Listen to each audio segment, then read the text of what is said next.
one thing that I haven't done is any sort of physical activity. And if you know me, you know I'm like so lazy. It's painful.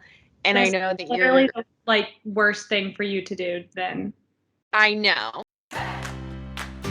Hey everyone, welcome back to A Change of Pace with Grace. For the final episode of this semester, I'm doing a bit longer of a video and I'm doing something I said that I would likely never do. So if you're intrigued by that, keep on watching.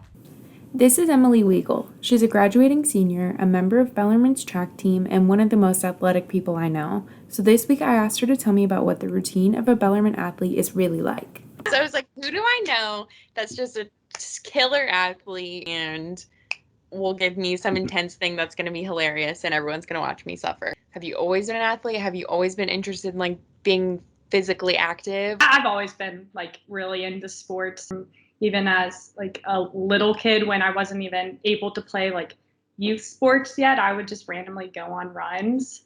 My parents aren't even runners. We're so different. I know, it's weird.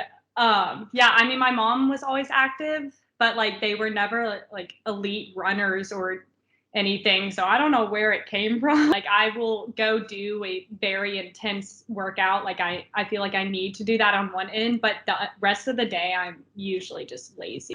Are you one of those people that gets that runner's high? Usually on longer runs where that actually happens, but if I'm having a good long run, just a good pace, I don't have to focus on a time or anything or any distance, then yeah, I will feel so good afterward. What's a quote unquote long run for you? It depends on where I am in the season. During the fall,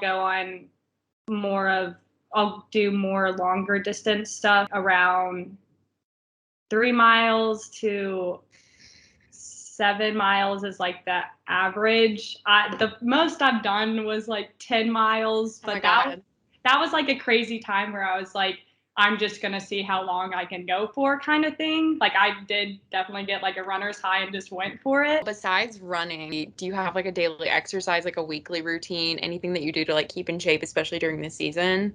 We have to lift weights too. We do that 2 times a week. Monday and Wednesday, we do that in the morning. And then I do core and everything on 3 or 4 times a week. Okay. But that's not required, but I just like to do core. It's an after run kind of thing. Just as a cool down, I just do a little ab workout. What do you think is a bare minimum thing that you would tell someone to start out with if they were getting into running or getting into just being more active? I would advise you to run for a few minutes, walk, and then do that for, I don't know, maybe a mile. I don't know, maybe a mile, yeah. 2 miles. You never want to go all out and do a crazy hard workout. It's even more intense than I thought. Well, yeah, I feel for the warm up might be even kind of intense. Here's the warm-up and workout routine Emily sent me. As you can see, the warm-up alone is indeed intense. And then you're done with warm-up. Yeah. After the season is over, are you gonna try to have a upkeep of a routine? I think I'll go crazy if I don't do anything. I could see that. I think I want to try triathlons.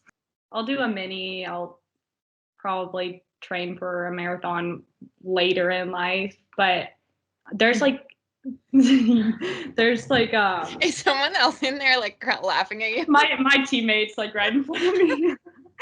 Well, I think that's all very helpful. And I'll send you what you need. I'm very scared.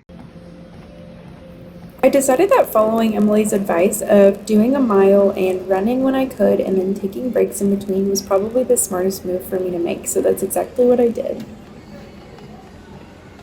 As you can see, my average speed and my high speed were still pretty slow for most people, but honestly I was very proud of myself just because I actually made it to a mile. And I was super sweaty and red-faced by the end of it.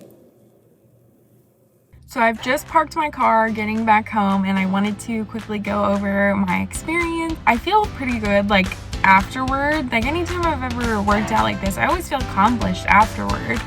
It's just the motivation to go do it that's the problem. Emily's advice was very true that starting out, maybe doing like a mile walking and then running just when you feel like you can and then stopping to take breaks is very true. Definitely kept me from overexerting myself and then just quitting. I might not be a star athlete like Emily, but I do think that this was another cool way for me to kind of introduce myself into what I could potentially work on and how I can improve. I'm definitely never going to be a member of anyone's track team, let alone Bellarmine's, but I think that I knew that before starting this, so that's always been kind of clear to me. I just want to say thank you all so much for watching this video and all of the ones throughout the semester. I hope you've enjoyed them. Doing a change of pace for myself every week has definitely been a real eye-opener and has shown me that there are easy ways to switch up your life every week and just to make things more fun and exciting and sometimes really enjoyable. Overall, I've had a great time just kind of challenging myself in this way, and I will see you later. Bye!